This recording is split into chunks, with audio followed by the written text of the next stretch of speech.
الحمد لله وحده والصلاة والسلام على من لا نبي بعده أما بعد فأعوذ بالله من الشيطان الرجيم بسم الله الرحمن الرحيم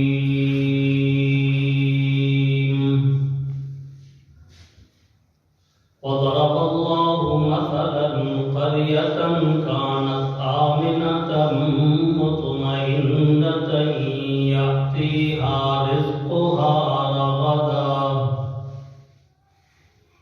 يأتيها رزقها رغدا من كل مكان فكفرت بأنعم الله فأذاقها الله لباس الجوع والخوف بما كانوا يصنعون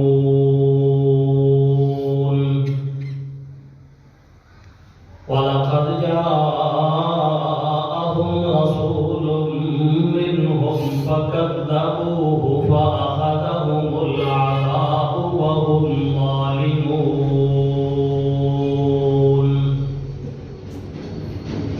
صدق الله مولانا العظيم وبلغنا رسوله النبي الأمي الكريم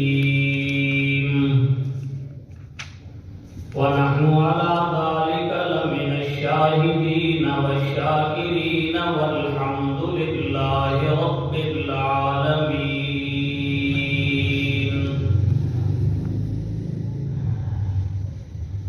ہو جس میں عبادت کا دھوکا مخلوق کی وہ تعظیم نہ کر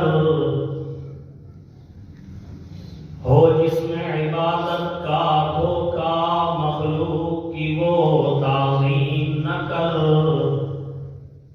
جو خاص خدا کا حصہ ہے بندوں میں اسے تقسیم نہ کر انتہائی معزز و محترم بزرگوں دوستوں اور نوجوان بھائیوں، اللہ رب العزت کی توفیق اور اس کے فضل و احسان سے میں اور آپ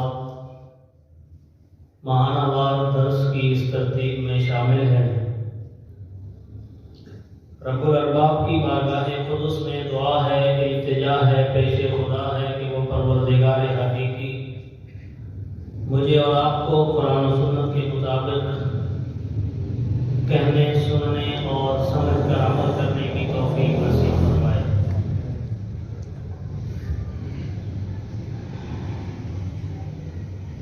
جس کسی قوم پر بھی عذاب آیا تو اللہ تعالیٰ کی نعمتوں کی ناقدری کرنے کی وجہ سے عذاب آیا، چاہے وہ نعمت کسی آسمانی کتاب کی شکل میں ہو،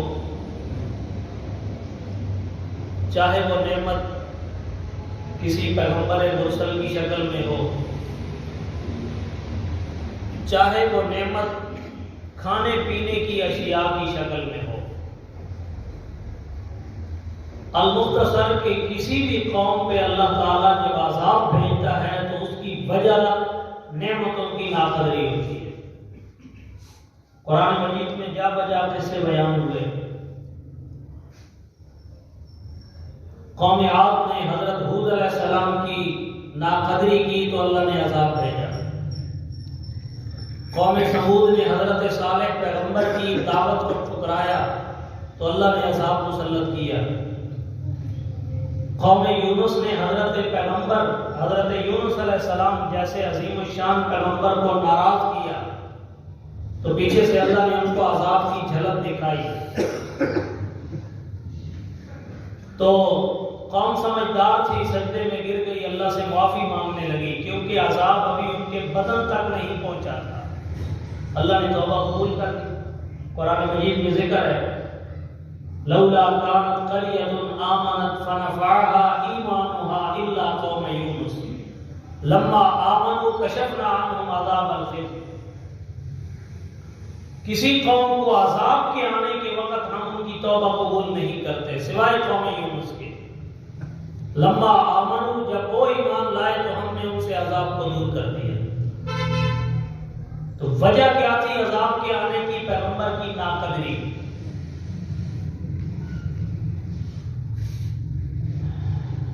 مکہ کے باسیوں پہ بھی عذاب آیا، لیکن اس وقت آیا جب پیغمبر مکہ سے کوچ فرما کے مدینہ طیبہ تشریف لے گئے. اور قرآن مجید کا یہ ایک انداز ہے، جس قوم پہ بھی عذاب آیا اللہ نے پیغمبر کو حکم دیا آپ اس بستی سے نکلیے. پیغمبر نوح علیہ السلام جب تبلیغ کر کر کے تھک گئے،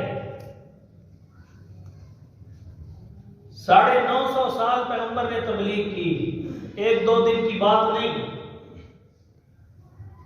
قوم والوں کا کام کیا ہے؟ کبھی کانوں میں انگلیاں ٹھونس لیتے ہیں، کبھی اپنے اوپر پردے ڈال دیتے ہیں، کہتے ہیں ہم تیری شکل دیکھنا ہی نہیں چاہتے. معاذ اللہ. ذکر ہے سورہ نوح میں حضرت نوح اللہ تعالیٰ سے شکایت کرتے ہیں باقاعدہ اپنی قوم کی. رب انی دعوت قومی لیلا و نہارا، میں نے دن کو بھی دعوت توحید دی، رات کو بھی دعوت توحید دی. فلم یزدہم دعائی الا فرارا، جو میں ان کو تیری توحید کی دعوت دیتا چلا گیا یہ اور دور ہوتے چلے گئے. وَإِنِّي كُلَّمَا دَعَوْتُهُمْ لِتَغْفِرَ لَهُمْ جَعَلُوا أَصَابِعَهُمْ فِي آذَانِهِمْ، میں ان کو دعوت دیتا یہ اپنے کانوں میں انگلیاں ٹھونس لیتے.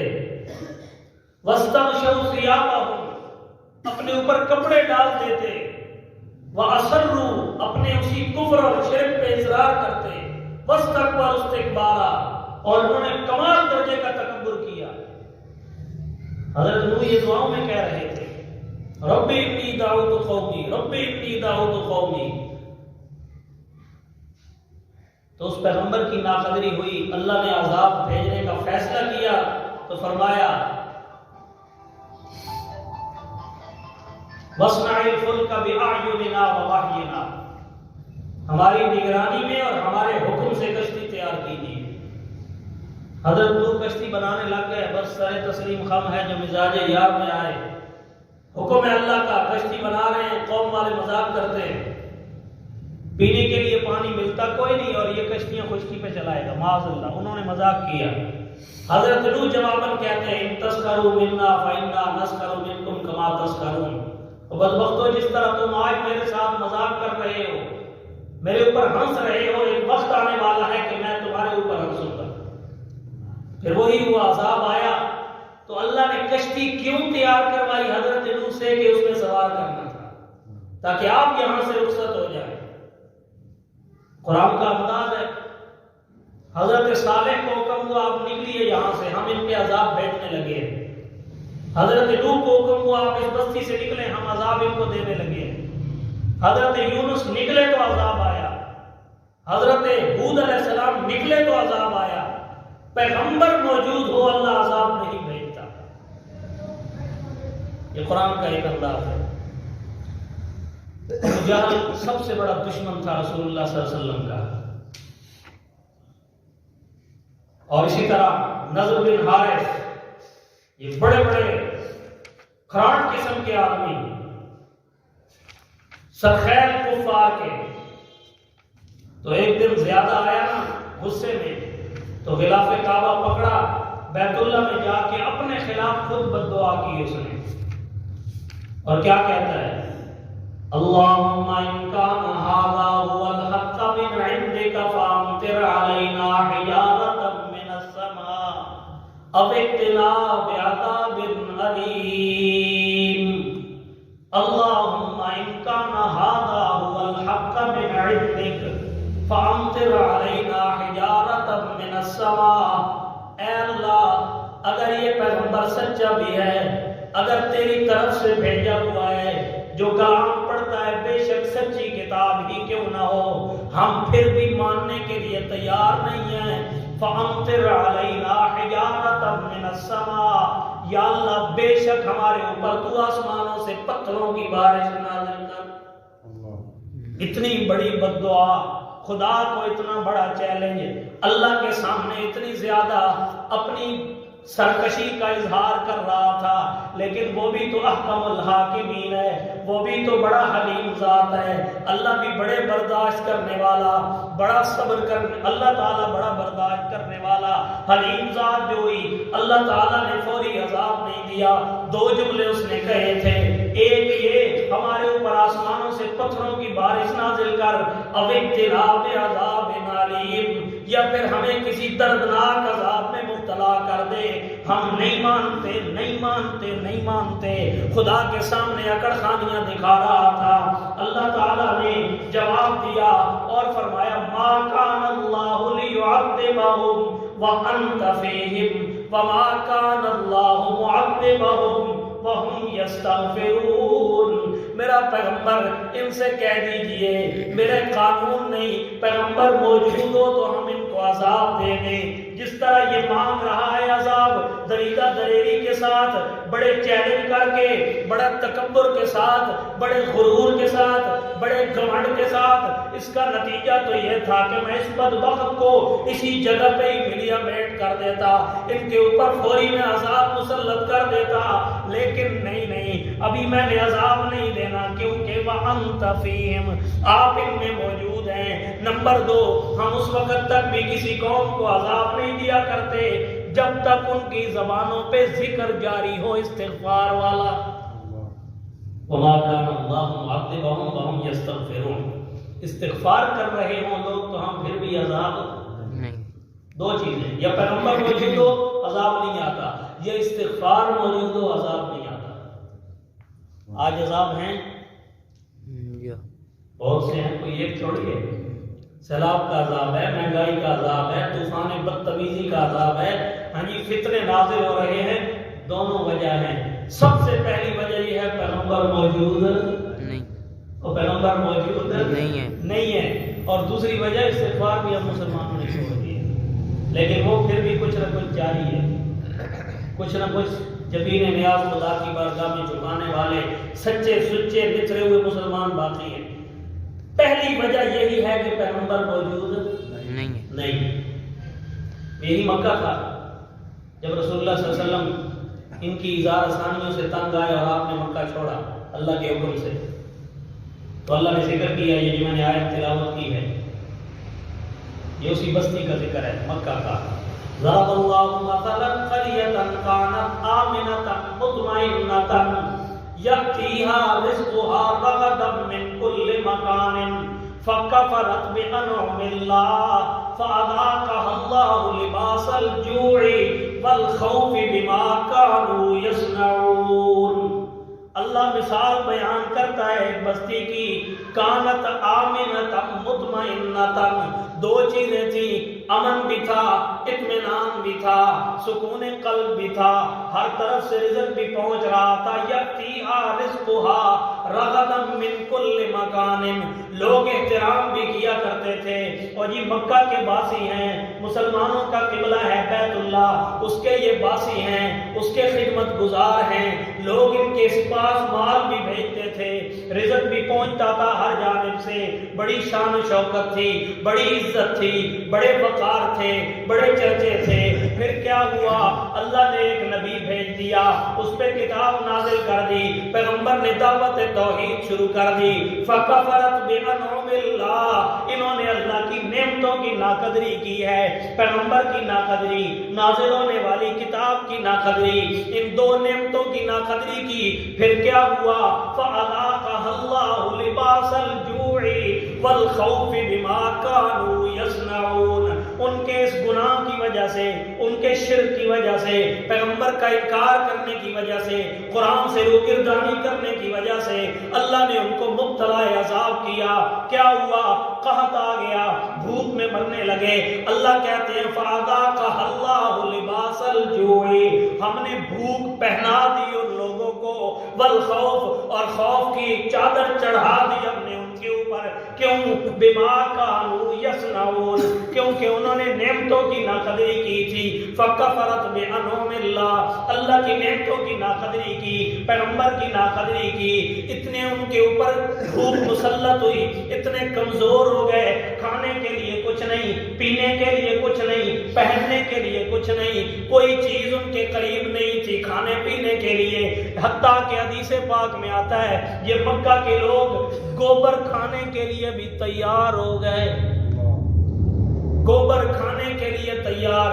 مردار تو پہلے ہی کھاتے تھے، یہ مردار، یہ ظالم حرام خور بھی تھے، اس لیے تو پیغمبر کی ناقدری کی. مردار بھی کھاتے تھے، حرام خوری اور زیادہ کرنے لگے، یہ گوبر کھانے کے لیے تیار ہو گئے. جانور اور انسان ایک جوڑ سے پانی پینے لگے، پنچھی مر گئے، پرندے مر گئے، جانور مر گئے، کوئی صحت کوئی نہیں. ہر آدمی کی آنکھیں چودی آ گئیں، چہرے پہ پیلا رنگ آ گیا، سردی آ گئی، پریشان ہو گئے. کہتے ہیں جی آسمان کو دیکھتے ہیں، دھواں دھواں نظر آتا ہے، کوئی چیز دکھائی نہیں دیتی.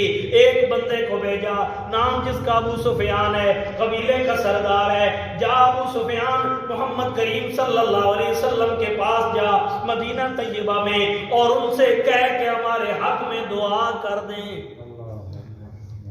کیونکہ انہوں نے نکالا تھا مجبور کر کے، رسول مکرم نبی محتشم صلی اللہ علیہ وسلم کو مجبور کیا تھا مکہ سے نکلنے پر. ابو سفیان آیا، نبی علیہ السلام مسجد نبوی میں تشریف فرمائے، صحابہ بھی اردا گرد بیٹھے ہوئے ہیں. آپ نے فرمایا اس سردار کا استقبال کرو. یا رسول اللہ ہم کیسے استقبال کریں؟ وہی ظالم ہے جنہوں نے مکہ سے نکالا، وہی ہیں جنہوں نے آپ کے صحابہ کے اوپر پتھراؤ کیا، آپ کے سر مبارک پہ اوجڑیاں ڈالی، یہ وہی مکے کے سردار ہیں، ہم ان کا استقبال کیوں کریں؟ نبی علیہ السلام نے فرمایا نا نا نا، آج میرا مہمان بن کے آیا ہے، میں رحمت للعالمین ہوں، انتقام لینے والا نہیں ہوں، لہذا ان کا احترام اسی طرح ہوگا. یہ الگ بات ہے ان کے مذہبی معاملات میں شرکت نہیں ہوگی.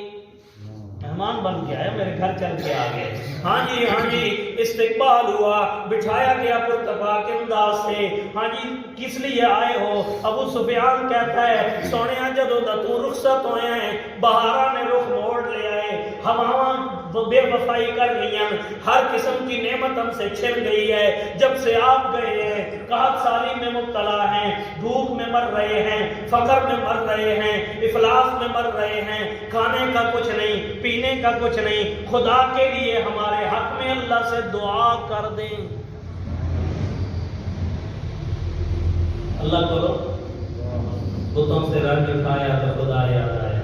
ہم پکارنا ہم لات منافوں سانو ہوں سدنا انہوں نے جہاں اگے نبی کی دعوت چھوڑ کے جنہوں کی اگے عبادت ہو رہی ہے. آپ دعا کیجئے اللہ تعالی ہمارے اوپر رحمت کی بارش نازل کر دے تاکہ ہمارے کھیت اسی طرح لہلانے لگے، پھل پھول اگائیں، قحط سالی دور ہو جائے. نبی علیہ السلام دعا کرنے لگے. حضرت عمر نے پکڑ لیا، یا رسول اللہ نہ کیجیے دعا، نہ کیجیے ان ظالموں کے لیے. یہ وہی ہیں جنہوں نے مکہ سے نکلنے پہ مجبور کیا، وہی ہیں جنہوں نے آپ کے اوپر ظلم و ستم کے پہاڑ توڑے، یہ وہی ہیں جنہوں نے ہمیں ہجرت میں مجبور کیا. کوئی پہلے حبشہ کی طرف گئے، پھر ہم مدینہ میں آئے، دو بار ہجرت کرنی پڑی ان کی وجہ سے. نہیں دعا کرنی یا رسول اللہ. نبی علیہ السلام نے فرمایا مہلن یا عمر، مہلن یا عمر، ٹھہر جا عمر، مجھے اللہ نے مانگنے سے روکا نہیں ہے، مجھے کرنے دے دو. رسول اللہ نے دعا کر دی ان کے حق میں، یا اللہ ان کے اوپر رحمت کی بارش نازل کر دے. ابو سفیان کہتا ہے مکہ میں آنے سے پہلے حالات ہی تبدیل ہو چکے ہیں، بہاریں لوٹ چکی ہیں، بیماریاں جا چکی ہیں، صحت آ چکی ہے. قسم پوسی کے جو حال میں تھے دوبارہ ان کو اسی طرح امیدیں لگنے لگی. ہاں جی امید کی کرن نظر آنے لگی، چھم چھم آسمان بھی برسنے لگا، پانی بھی آ گیا، کھانے پینے کا سامان بھی پہنچایا. پیغمبر کی دعا کام کر گئی. لیکن بات یہ ہے عذاب آیا، بولیے عذاب تو آیا. کیوں آیا؟ جو پیغمبر رخصت ہو گیا.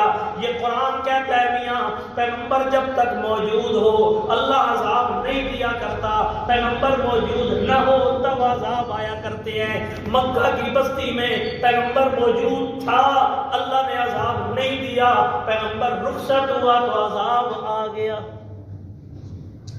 اگر بدم پڑھو درود حضرت بھی ہیں یہاں موجود ہیں, اپنا مسلح کسی کو دے کے راضی نہیں, مسلح پہ کسی کو کھڑا نہیں ہونے دیتا. حضرت جو موجود ہے تو نماز تو کم سے کم ان کو پڑھانے دے. نہیں, پھر ربیع الاول کا مہینہ آتا ہے, آ رہے ہیں جی, آ رہے ہیں, وہ جی چلے گئے جی, تیری اکھ نہیں ویکھن آ رہی. بڑے خوبصورت کرائٹیریا بنا رکھے ہیں اسلام سمجھانے کے لیے. یہی پٹیاں پڑھائی گئی ہماری عوام کو. اللہ ہدایت دے اس قوم کو. پیغمبر موجود ہو عذاب, پیغمبر تو سراپا رحمت ہوتا ہے, پیغمبر تو اللہ کی رحمت کی دلیل ہوتا ہے, پیغمبر تو اللہ کی رحمت کو دعوت دیتا ہے. عذابوں کا آنا اس کا مطلب ہے پیغمبر موجود نہیں ہے. پیغمبر کی موجودگی میں عذاب نہیں آتے. اللہ کی نعمتوں کی ناقدری کی وجہ سے عذاب آتے ہیں, چاہے قرآن کی ناقدری, چاہے کسی اور آسمانی کتاب کی جنہوں نے ناقدریاں کی اللہ نے ان پہ عذاب بھیجا, چاہے پیغمبر کی ناقدری عذاب آیا. نعمتوں کی قدر کرنے کے لیے ضروری ہے کہ اللہ کی حمد و ثنا کی جائے. بس وہ باتیں جو میں کہنا چاہ رہا ہوں وہ دو چار سنیں اور بات ختم. نعمتوں کی قدر پالنے کے لیے ضروری ہے کہ اللہ کا شکر کیا جائے. اللہ کا شکر, یہ شکر زبان سے ہم عبادت کرتے ہیں الحمدللہ. جس کا بھی شکر ادا کیا جائے, جس کا بھی شکر ادا کیا جائے وہ اس کی عبادت ہوگی زبان سے. ہمیں آخیا جائے تیرا کھاواں میں تیرے گیت گاواں یا رسول اللہ, تو اے رسول اللہ دی عبادت ہے. یہ کیا بن جائے گی؟ کیونکہ تیرا کھاواں میں تیرے گیت گاواں یا رسول اللہ, سیدھا سیدھا شرک ہے زبان کے ساتھ. یہ شکریہ کس کے ادا ہو رہے؟ نبی کے, رسول اللہ کے. لہذا یہ قطعی شرک ہے, بالکل اسی طرح شرک ہے جس طرح کہ غیر اللہ کی قبروں پہ جا کے سجدہ کرنا شرک ہے. تو یہ نبی کی عبادت بن جائے گی. شکر ہوتا ہے زبان سے. ذکر کی 3 قسمیں ہیں بس. ایک ہے لسانی ذکر, ایک ہے قلبی ذکر, اور ایک ہے عملی ذکر. یہ تینوں ذکر خالص میرے اللہ کے لیے, کسی مخلوق کے فرد کے لیے نہیں ہو سکتے. زبان سے ذکر بھی اللہ کا, قلب سے ذکر بھی اللہ کا, عمل سے ذکر بھی اللہ کا. مطلب کیا ہوا؟ زبان سے جتنے بھی ذکر کرتے ہو, الحمدللہ, سبحان اللہ, ماشاء اللہ, اللہ اکبر, لا حول ولا قوت الا باللہ, استغفر اللہ, یہ زبان سے کی جانے والا ذکر ہے. اس کو ذکر لسانی کہا جاتا ہے. دوسرا ذکر کیا ہے؟ ذکر قلبی. دل میں استحضار ہو, یا اللہ آنکھیں مجھے ضرورت تھی, میں نے تو مانگی کوئی نہیں, ماں کے پیٹ میں یہ آنکھیں بنانے والا کون ہے؟ اے دل میں عقیدہ رکھ, یہ آنکھیں کوئی پیر نہیں دے سکتا, کوئی فقیر نہیں دے سکتا, کوئی زندہ نہیں دے سکتا, کوئی مردہ نہیں دے سکتا, کوئی قبر والا نہیں, کوئی مزار والا نہیں, کوئی دربار والا نہیں, نسوڑی شاہ, گامے شاہ, کھوتے شاہ, نانگے شاہ, کوئی ادا کرنے والا نہیں. یہ نعمتیں دینے والا صرف کون؟ ایک اللہ. دل میں عقیدہ رکھ, یہ دل سے ذکر والی عبادت بھی صرف اللہ کی. یہ ہے ذکر قلبی, یہ قلب کے ساتھ ذکر کرنا, دل سے کسی کو یاد کرنا, یہ بھی اللہ کے لیے. اور نمبر 3 عملی ذکر. عملی ذکر کیا ہے جی؟ جہاد میں کرتا ہوں, میرا ایک عمل ہے, اس کا مقصد کیا ہے؟ میں رب کی رضا کے لیے اور اس کے کلمے کی بلندی کے لیے جہاد کرتا ہوں. یہ عمل نال میں خدا کو یاد رکھا. ذکر کا مطلب ہوتا ہے یاد کرنا, چاہے زبان سے یاد کیا جائے, چاہے دل سے یاد کیا جائے, چاہے عمل سے یاد کیا جائے. میاں زبان سے بھی یاد کرنا ہے, خوشی ہو یا غمی ہو, دھوپ ہو یا چھاؤں ہو, صحت ہو یا بیماری ہو, صبح ہو یا شام ہو, دن ہو یا رات ہو, آسودہ حال ہو یا بدحال ہو, خستہ حالی ہو, جس حالت میں بھی ہو, ذکر ہوگا تو صرف کس کا؟ ایک اللہ. جی اکیلے اللہ کا. یہ ہے زبان سے ذکر. نمبر 2 دل میں عقیدے والا ذکر.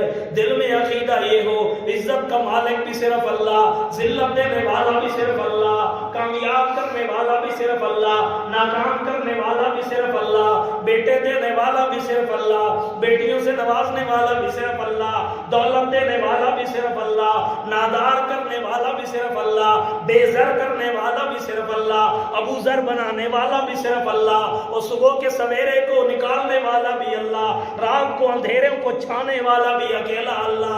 ہاں جی، مجھے صحت دینے والا، مجھے ہلانے جلانے کی طاقت دینے والا، مجھے چلنے والا بنانے والا، مجھے بولنے والا بنانے والا، مجھے دیکھنے والا بنانے والا، یہ صرف اور صرف کون ہے؟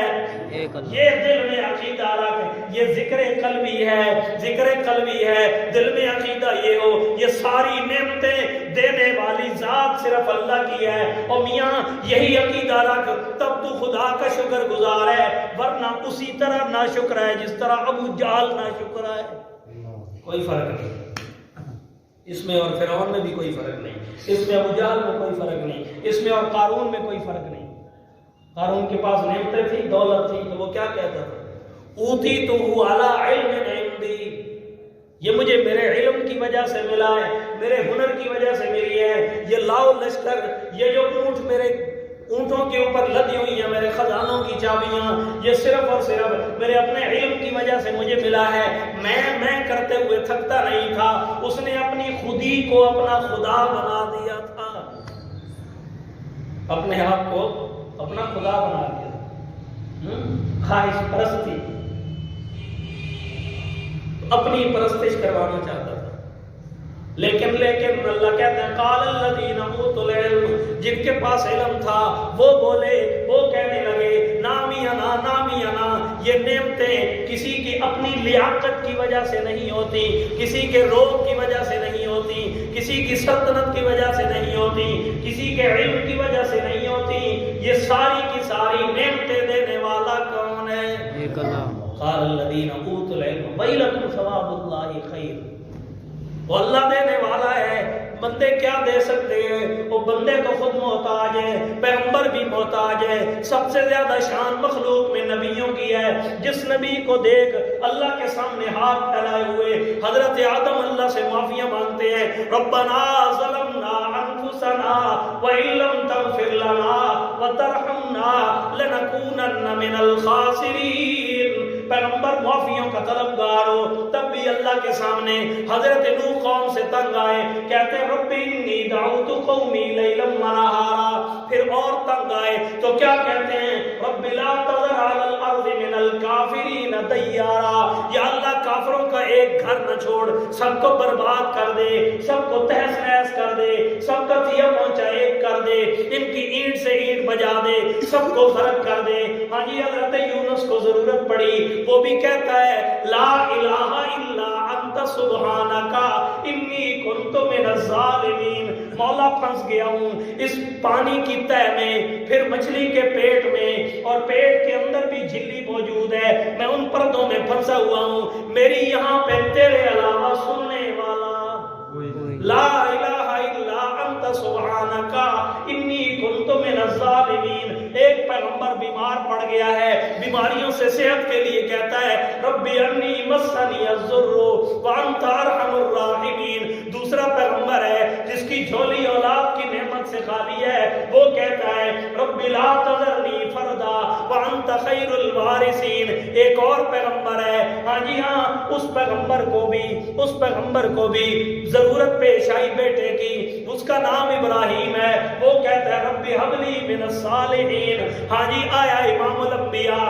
طائف کی وادی میں لوگوں نے پتھر مارے، جسم لہو لہان ہوا، نبی علیہ السلام ایک باغ میں تشریف لے گئے، زخموں سے چور ہے پیغمبر، لیکن باغ میں جاتے ہیں فرشتوں کے آنے سے پہلے، حدیث پاک میں موجود ہے اللہ کے نبی نے زخمی ہاتھ اللہ کی بارگاہ میں بلند کیے، اور کیا خوبصورت الفاظ ہیں، پیغمبر کہتا ہے اللہم الیک اشکو ضعف قوتی وقلت حیلتی وہوانی علی الناس یا ارحم الراحمین انت رب المستضعفین وانت ربی الی من تکلنی الی بعید یتجہمنی ام الی عدو ملکتہ امری ان لم یکن بک علی غضب فلا ابالی ولكن عافیتک ہی اوسع لی اعوذ بنور وجہک الذی اشرقت له الظلمات وسلم علیہ امر الدنیا من ان ينزل بي غضبك او يحل علي سخطك او كما قال النبي صلی اللہ علیہ وسلم.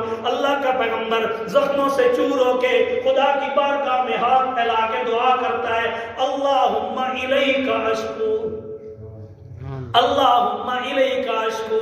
علماء سے پوچھا مطلب کیا ہے اللہم الیک اشکو؟ ہاں جی، جار مجرور مقدم ہے، فائدہ حسر کا ہو رہا ہے. اللہم الیک اشکو، او مالک و مختار، او میرا قادر مطلق، او میری داد رسی کرنے والا، او مجھے مشکلات سے نجات دینے والا. اللہم الیک اشکو، میں تیرے سامنے اپنے اشک بہاتا ہوں. الیک اشکو، میں تیرے سامنے التجا کرتا ہوں، تجھے شکایت کرتا ہوں. کس چیز کی؟ ضعف قوتی و قلت حیلتی، میری قوت بڑی کمزور ہے، میرے پاس کوئی ہیلا وسیلہ کوئی نہیں، مجھے کوئی بچانے والا کوئی نہیں. وقلت حیلتی وہوانی علی الناس، اور طائف کے لوگوں نے جو میری ناقدری کی ہے، اس ناقدری کی شکایت میں صرف تیرے سامنے کرتا ہوں. اس کو کہتے ہیں قرآن کی اصطلاح میں صبر جمیل. قاضی مدری نے بڑی پیاری بات لکھی حضرت یوسف کے قصے میں، فصبر جمیل. حضرت یعقوب کہتے ہیں نا، بیٹوں نے جب آ کے بتایا شام کے وقت روتے ہوئے عشاء کے وقت آئے اور کہتے ہیں او جی یوسف کو تو بھیڑیا کھا گیا. تو پیغمبر کیا کہتا ہے بل سب غلط لکم انفسکم امرا، بدبختو کوئی تم نے دھندا کیا ہے میرے بیٹے کے ساتھ، بھیڑیے شیڑیے نے کوئی نہیں کھایا. ہاں البتہ میرا ایک کام ہے فصبر جمیل، میں صبر جمیل کروں گا. ایک ہوتا ہے صبر، ایک ہے صبر جمیل، بڑا فرق ہے، بڑا فرق ہے. مجھے کسی نے ستایا، میں نے اس کا کوئی جواب نہیں دیا، لیکن ہر بندے کو میں بتا رہا ہوں یہ صبر ہے. کسی نے مجھے گالی دی، کوئی تھپڑ مارا، کوئی تکلیف دی ہے جی، تو میں نے اسے تو کوئی جواب نہیں دیا، کوئی ریئیکشن نہیں کیا، لیکن اس کو بھی بتاتا ہوں، اس کو بھی بتاتا ہوں، اس کو بھی بتاتا ہوں، پورے محلے میں ڈنڈورا پیٹتا ہوں، فلاں نے مجھے ایسے کیا، فلاں نے. یہ صبر تو میں نے کیا ہے، لیکن یہ صبر جمیل نہیں ہے. صبر جمیل کیا ہوتا ہے؟ اللہ کی کروڑوں رحمتیں مفسرین نے قرآن کے ایک ایک جملے پہ انہوں نے غور و فکر کر کے خوبصورت بہت ہی نکالے. فصبر جمیل، صبر جمیل کا مطلب یہ ہوتا ہے جس مصیبت میں سوائے خدا کے اس مصیبت کا کسی کو بتایا بھی نہ جائے، وہ ہوتا ہے صبر جمیل. پیغمبر یعقوب کہتا ہے فصبر جمیل، میں صبر جمیل کروں گا. کیا مطلب؟ میں اپنے اس دکھ درد کو سوائے خدا کے کسی کے سامنے بیان بھی نہیں کروں گا. کیوں؟ مصیبتیں دیتا بھی وہی ہے، پریشانیاں ٹالتا بھی وہی ہے. یہ ہے صبر جمیل. پریشانیاں صرف کس کے سامنے رکھی جائیں؟ اس مشکل کشا کے سامنے جو مشکلوں کو ٹال بھی سکتا ہے. اسی لیے مفسرین نے لکھا وَالذِّمَّةُ عَلَىٰ مَنْ رَوَىٰ. وہ ایک بابا سا آیا تھا حضرت یعقوب کے پاس اور آ کے کہنے لگا او یعقوب میں تجھے کچھ دکڑے سنانے آیا ہوں. میرا بھی ایک بیٹا تھا جو میری نظروں سے اوجھل ہو گیا، میں اسے دیکھ نہیں سک رہا، میرے سے گم ہو گیا، میں بھی اس کی تلاش میں ہوں. میں تجھے کچھ دکڑے سنانے آیا ہوں. مجھے پتا چلا ہے تیرا بھی کوئی لختے جگر گم ہو گیا ہے. میں نے کہا چلے اپنا دکھ اس کو سناؤں، اس کا آپ سنو. آپس میں ایک دوسرے کو دکھڑے سنا کے ضمیر کا اور دل کا کچھ بوجھ ہلکا کر لے. پیغمبر نے فوری کہا نامینا نامینا انما اشکو بسی وحزنی الاللہ. میں اپنے ہر چھوٹے اور بڑے غم صرف اللہ کے سامنے رکھتا ہوں اور کسی کے سامنے نہیں. یہی ہوتا ہے صبر جمیل. تکلیف اللہ کی طرف سے آتی ہے تو بتایا بھی اسی کو جائے، غیروں کو نہ بتایا جائے. رجل مومن کی تقریر قرآن مجید میں موجود ہے. بات چھڑ گئی، دو تین باتیں سن لیں. حضرت موسیٰ علیہ السلام کی قوم میں جو اللہ تعالیٰ نے جس بندے کو ایمان دیا تھا تو فرعون کا قومی قبیلے کے اعتبار سے، تو اللہ نے ایمان اس کو دیا تو اس نے بڑی پیاری تقریر کی فرعون کے دربار میں. فرعون نے کہا اچھا تو بھی اس کا ماننے والا ہے، تیرا بھی ہم بندوبست کرتے ہیں. قتل کرنے کی سازش کی، قتل کرنے پہ تلا. اب اس کے اوپر آئی پریشانی. رجل مومن کے اوپر کیا آئی؟ پریشانی. تو اس نے ایک ہی جملہ کہا افوض امری الی اللہ ان اللہ بصیر بالعباد. میں اپنی اس پریشانی اور دکھ اس کو میں اللہ کے حوالے کرتا ہوں. افوض امری الی اللہ ان اللہ بصیر بالعباد. میرا رب اپنے بندوں کے حالات کو خوب دیکھنے والا ہے. قرآن کہتا ہے جیسے ہی اس بندہ مومن نے اپنی زبان سے اپنے دل سے یہ جملے نکالے، توحید پر مبنی جملے، غیرت توحید پہ مبنی جملے اس کی زبان سے نکلے، قرآن فوری کہتا ہے فَوَقَاهُ اللَّهُ سَيِّئَاتِ مَا مَكَرُوا. فرعونیوں نے جو اس کے خلاف تدبیریں کر رکھی تھیں، جو انتظامات کر رکھے تھے، سارے کے سارے دھڑام سے ختم ہو گئے. اللہ نے رجل مومن کی حفاظت فرما دی. اسی لیے صلح الٹا عذاب ان پہ آیا. جو مارنے آئے تھے وہ خود مر گئے، فرعونی سارے غرق ہو گئے. اللہ کہتا ہے فَوَقَاهُ اللَّهُ. یہ فا عربی میں آتی ہے تاخیر بلا مہلت کے لیے، یعنی جیسے ہی اس نے یہ کہا نا میں اپنا معاملہ اللہ پہ چھوڑتا ہوں، اللہ آخیا جو میں نے وکیل بنایا تو میں ایڈا ڈاڈا وکیل ہوں کسی کیس ہے جو کسی کو ہرا نہیں دیتا. مفوض امری الی اللہ کا مطلب ہوتا ہے خدا کو اپنا معاملہ سپرد کر دینا. اللہ تفویض کار اردو میں لفظ بولا جاتا ہے ہوم ورک کے لیے. ٹیچر کلاس میں لکھتا ہے وائٹ بورڈ پہ تفویض کار مطلب کیا ہوتا ہے؟ ہوم ورک، یعنی جو گھر کا کام ہے بندہ جب اپنا معاملہ اللہ کے سپرد کر دے. تفویض افوض امری الی اللہ. جب بندہ اللہ کے سپرد کرے نا، اللہ آتا ہے جو میں نے بنایا نا وکیل تو تیرا وکیل جھوٹا ہی ہوئے، فیساں گن کے ہائی کورٹ تک تیرا ساتھ دینا ہے تو تین کیسا تو چھڑا لینا ہے. تو میرے تو بڑا تو وکیل ہے ہی کوئی نہیں. حسبنا اللہ و نعم الوکیل، نعم المولا و نعم النصیر. احد کی لڑائی تھی، صحابہ کرام کی زبان پہ اور کوئی ورد نہیں تھا، یہی انہوں نے کہا حسبنا اللہ و نعم الوکیل. قرآن وہاں بھی کہتا ہے فانقلبوا بنعمت من اللہ وفضل لم یمسسہم سوء. ان کو کانٹا بھی نہیں چبھا، نعمتیں اور اللہ کا فضل لے کے واپس آ گئے. لم یمسسہم سوء نکرہ تحت النفی ہے، عموم کا فائدہ ہے. مطلب یہ ہے صحابہ کرام نے جیسے ہی کہا حسبنا اللہ و نعم الوکیل، ہمیں اللہ کافی ہے، وہی سب سے بڑا کارساز ہے، وہی سب سے بڑا مشکل کشا ہے، وہی سب سے بڑا وکیل ہے، وہی کام بنانے والا، وہی مشکلات میں کام آنے والا. جب اللہ کے سپرد معاملہ کیا نا، قرآن فوری بولا فانقلبوا، یہ فاتحہ بلا مہلت کے لیے، فانقلبوا بنعمت من اللہ وفضل. اللہ کی طرف سے نعمتیں لے کر لوٹے. حالانکہ یہ وہی جنگ تھی جس میں اللہ کا نبی بھی زخمی ہوا، وہی جنگ تھی رسول اللہ گڑھے میں گر گئے، وہی جنگ تھی جہاں وقتی طور پہ صحابہ کرام بکھر گئے. لیکن جیسے ہی حسبنا اللہ کہا، اللہ نے سب کی شکست کو فتح میں تبدیل کر دیا. اس واسطے اے اللہ کا ذکر، حسبنا اللہ بھی کیا ہے؟ اللہ کا ذکر. اور اگر غور کیا جائے قرآن مجید میں، اللہ نے جنگ کے موقع پہ یہ بات کہی ہے اذکروا اللہ ذکرا کثیرا. بدر کی لڑائی میں بھی اللہ نے جہاں جنگی اصول بتائے نا صحابہ کرام کو، تو اللہ تعالیٰ نے پہلی بات یہی کی، اللہ کو یاد رکھا ہے، خدا کو نہیں بولنا. اذکروا اللہ ذکرا کثیرا، اللہ کا کثرت سے ذکر کرنا. کیوں؟ افراد کی کثرت سے فتح نہیں ہوتی، اسباب کی کثرت سے فتح نہیں ہوتی. میاں فتح ہوتی ہے تو اللہ کے ذکر کی کثرت سے ہوتی ہے. اسباب کچھ نہیں مانا رکھتے. ورنہ حنین کی جنگ تھی، ایک صحابی کے دل میں خیال آیا آج ہم زیادہ ہیں، ہم 8000 وہ 4000، کل ہم 313 تھے، 1000 پہ بازی لے گئے، آج تو ہماری تعداد بھی ان سے دگنی ہے، آج تو ہم ضرور میدان مار لیں گے، آج تو فتح ہماری ہے. جیسے ہی خیال آیا اللہ نے فوری گرفت کر لی. اللہ تعالیٰ نے ان کو ایسے جھگڑا صحابہ کرام کو وقتی طور پہ پریشانی میں اللہ نے مبتلا کیا. ساتھ ہی قرآن کی آیت اتر آئی یوم حنین اذ اعجبتکم کثرتکم فلم تغن عنکم شیئا. اور تمہیں اپنی کثرت پہ ناز ہونے لگا، تعجب ہونے لگا، آج ہم زیادہ ہیں، جیت جائیں گے، میں تمہیں بھول گیا ہوں. اور میاں بتاتا چلوں فتح کے فیصلے عرشوں پہ ہوتے ہیں، انسانوں کی کثرت پہ نہیں ہوتے. اسباب سے کچھ نہیں ہوتا، اسباب توڑ دے سارے، خدا سے رشتہ جوڑ دے. سب کچھ کرنے والا کون ہے؟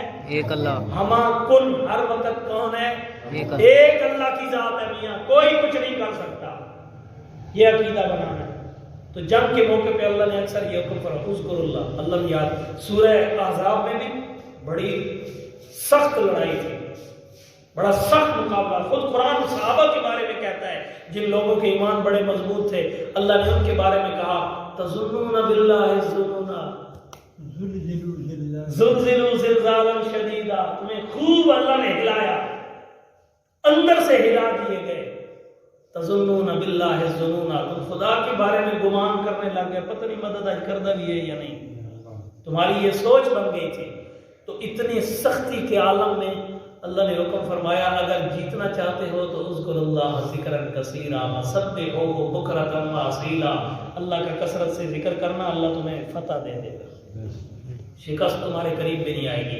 بدر کا مارکا پہلا تھا، اس میں بھی حکم یہی ہوا اگر جیتنا چاہتے ہو ایک تو ہے ثابت قدم رہنا، یا ایھا الذین آمنوا اثبتوا، ثابت قدم رہنا، پکے رہنا، اور نمبر 2 اللہ کا ذکر کرتے رہنا، خدا کو یاد رکھنا، اپنے اسباب پہ بھروسہ نہ ہو. کافر ہے تو شمشیر پہ کرتا ہے بھروسہ، مومن ہے تو بے دیر بھی لڑتا ہے سپاہی. اقبال کہتا ہے کافر کو شمشیروں پہ بھروسہ ہوتا ہے. کیا مطلب؟ کافر کی نظر اسباب پہ ہوتی ہے اور مومن کی نظر مسبب الاسباب پہ ہوتی ہے. کافر کی ہے پہچان کہ آفاق میں گم ہے، مومن کی ہے پہچان کہ گم اس میں ہے آفاق. کیا خوبصورت خانون بیان کیا میرے اقبال نے، اللہ کی کروڑوں رحمتیں ہوں. جی کافر کی ہے پہچان کہ آفاق میں گم ہے، کبھی دیکھتا ہے سورج بڑی روشنی والا، اچھا یہی معبود ہے، اس کی عبادت شروع. کسی نے چاند کو دیکھا بڑا سونا پہ لگتا ہے، اس کی عبادت شروع. کسی نے گائے کو دیکھا موتر بڑا سونا دینی ہے، پیونا شروع کر دیتا ہے. اور گائے کے پجاری بھی ہے نا، گاؤں ماتا کی پجاری ہندو، گائے کو دیکھا بڑا وجود ہے جی، 4 ٹانگیں ہیں، 4 اس کے وہ ہیں جی، تو لہذا معبود بن گیا. ایسے کیسے مشکل کشا بنائے گئے خدا کو چھوڑ کے. تو کافر کی ہے پہچان کہ آفاق میں گم ہے، وہ دنیا میں گم، چاند ستاروں میں گم، گائے بھینس گھوڑے میں گم، گھوڑے کے پجاری. اور ہمارے پاکستان کے ہر چوک پہ گھوڑے لگائے گئے. مسلمان بدھوؤں کو پتہ ہی کوئی نہیں، پوری پاکستانی قوم کو گھوڑ پرستی پہ لگا رہے ہیں. ایک بت، اور پھر بت بھی گھوڑے کا. کیوں؟ یہاں گھوڑے کا پجاری موجود ہے، یہاں گائے کا پجاری نہیں ہے. بہت کم، آٹے میں نمک کے برابر کچھ ہندو سندھ کے کچھ علاقے میں رہتے ہیں، لیکن یہاں گھوڑے کا پجاری ہر گلی میں ملے گا، جو اندر سے بھی کالا جو باہر سے بھی کالا. سمجھتے ہیں گھوڑ پرستی کو؟ تو اس لیے ہر چوک پہ لگائے گئے، لیکن مسلمان بدھو قوم کو پتہ چلتا کوئی نہیں، یہ گھوڑے پجوانا چاہتے ہیں. تو یہ آفاق میں گم ہے، کوئی گھوڑے میں، کوئی گھوڑے کی دم میں، کوئی گھوڑے کے پیشاب میں، کوئی اس کے نیچے سے گزرنے میں، کوئی گائے میں گم، کوئی قبر میں، کوئی شجر میں، کوئی حجر میں، کوئی دربار میں، کوئی مزار میں، کوئی کسی میانے تھے، کسی کے تھلے تھے. لوگ گم ہیں. کافر کی ہے پہچان کے آفاق میں گم ہے، مومن کی ہے پہچان کے گم اس میں ہے آفاق. اس لیے عقیدہ اپنائیں. ذکر 3 قسم کا ہے. زبان سے ذکر، شکر والی عبادت وہ صرف اللہ کی ہے، اور دل سے، دل میں عقیدے والا ذکر وہ بھی صرف اللہ کا. مالک ذرے سے لے کے آفتاب تک پوری کائنات کو بنانے والا صرف تو ہے، اور اس سے اوپر بھی جو کچھ ہے وہ بھی بنانے والا تو، اس کے نیچے بھی جو کچھ ہے وہ بھی بنانے والا تو. اس کار قدرت میں تیرا کوئی شریک نہیں، تیرا کوئی شریک نہیں، تیرا کوئی نظیر نہیں، تیری کوئی مثل نہیں، تیری کوئی مثال نہیں، تیرا کوئی ند نہیں، تیرے ذات و صفات میں شریک نہیں. یہ بنا. اسی لیے رسول اللہ نے فرمایا افضل الذکر لا الہ الا اللہ، اور سب تو سونا ذکر یہ ہے لا الہ الا اللہ.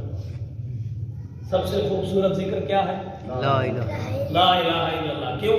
یہ روح کائنات ہے، یہ وجہ تخلیق کائنات ہے، یہ کائنات کے وجود کا سبب ہے لا الہ الا اللہ. اللہ نے اسی لیے 14 طبق کی کائنات کو بنایا ہے، اسی پر کائنات کھڑی ہے. جب کوئی ایک بھی لا الہ الا اللہ پڑھنے والا نہیں ہوگا قیامت آ جائے گی.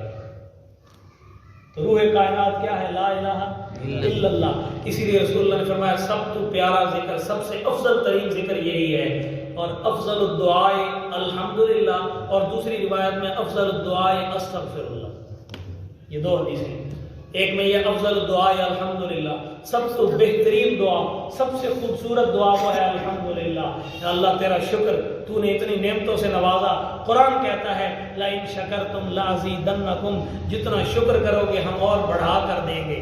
یعنی الحمدللہ کہنے والا وہ الحمدللہ کا ورد کرتا رہے، بے شک اپنی ضروریات خدا سے نہ بھی مانگے، اس الحمدللہ کی برکت سے اللہ اس کی جھولیاں بھر دے گا. اور دوسرا افضل الدعاء الاستغفار، دوسری روایت کہ افضل دعا وہ استغفار ہے، یعنی استغفر اللہ. تو استغفار بھی اصل میں دعا ہے. ایک تو ہے گناہوں سے معافی، دوسرا قرآن مجید میں استغفار کی جو برکات ذکر کی گئی ہیں، استغفروا ربکم انہ کان غفارا، گناہ بھی معاف. یرسل السماء علیکم مدرارا، آسمان سے رحمتوں کی برکھا اللہ برسائے گا. ویمددکم باموال وبنین، استغفار کی برکت سے اللہ مال بھی بڑھاتا ہے، اللہ اولاد بھی بڑھاتا ہے. وَيَجْعَلْ لَكُمْ جَنَّاتٍ وَيَجْعَلْ لَكُمْ أَنْهَارًا، استغفار کی برکت سے دنیا آخرت کی ساری نعمتیں اللہ بندے کی جھولی میں ڈال دیتا ہے. اسی لیے کہا گیا افضل الدعاء استغفر اللہ، سب سے بہترین دعا کیا ہے؟ استغفر اللہ. ذکر ہی حقیقت ہے. اور پھر ذکر میں تسبیح فاطمہ ہے رضی اللہ تعالیٰ عنہ، جو رسول اللہ صلی اللہ علیہ وسلم نے اپنی لخت جگر سیدہ فاطمہ زہرا رضی اللہ تعالیٰ عنہ کو بتائی.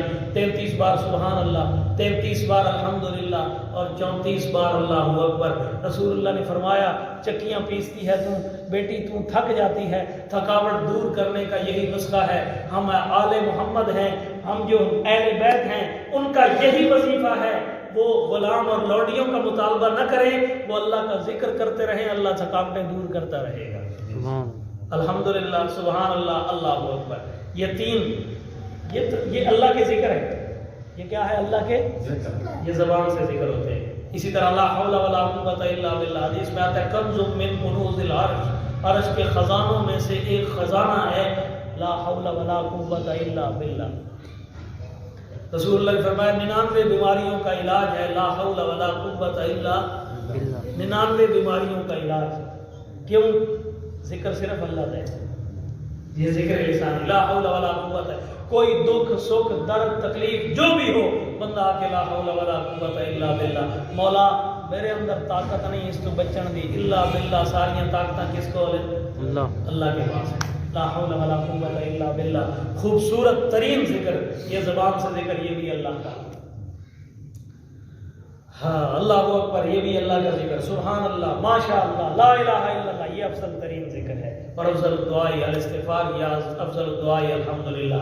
اللہ تعالیٰ مجھے اور آپ کو صحیح معنوں میں اپنا مانگت بنائے، اپنا یہ ذکر کرنے کی توفیق نصیب فرمائے، نعمتوں کی قدر کرنے کی توفیق نصیب فرمائے، اور ناقدری سے اللہ تعالیٰ ہم سب کو محفوظ فرمائے.